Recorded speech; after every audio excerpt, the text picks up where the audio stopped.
So our next step in creating our fantastic human rig is to assign pole targets. These pole targets are used to create pivot points for our joints. We can use pole targets as a means of creating a more natural moving rig. And we can use our unattached IK bones as the poles.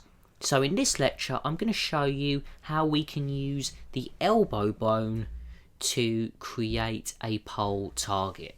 So let's log into Blender.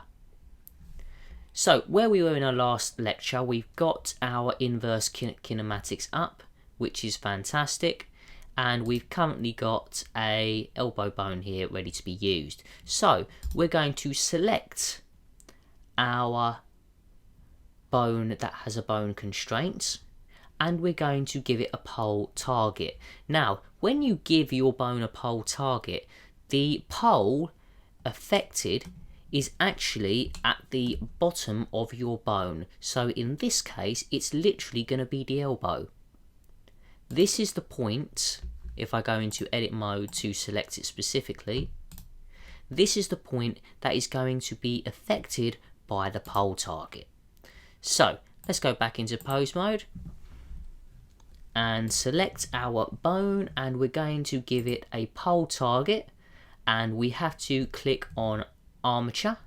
You probably will have the word Bob as well, but ignore that. You want armature. Now you can select a bone, and I want you to just type in elbow.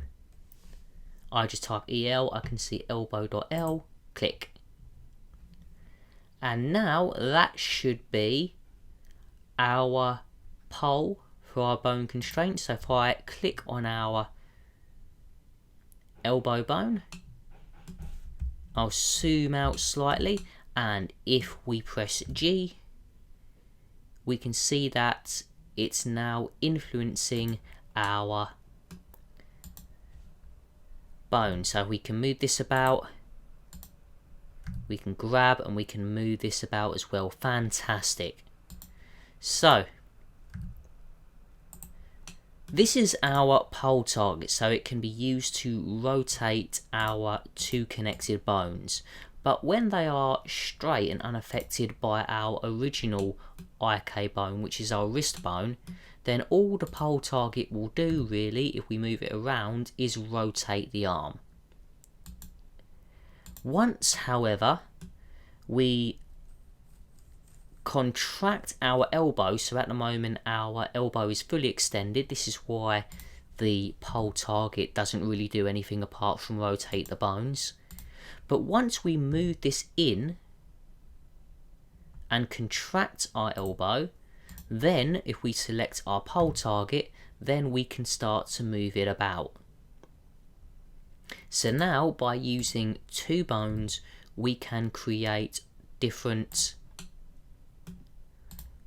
ways, different motions in which we can use our arm.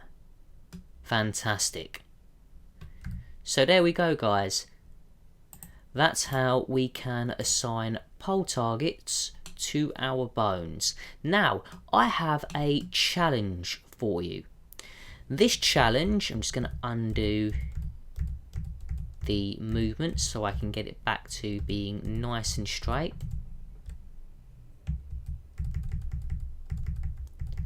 It's going to take a while. There we go.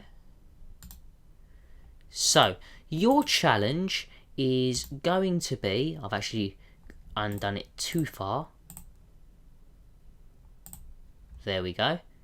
Your challenge is going to be, you're going to perform the exact same process for our ankle and knee.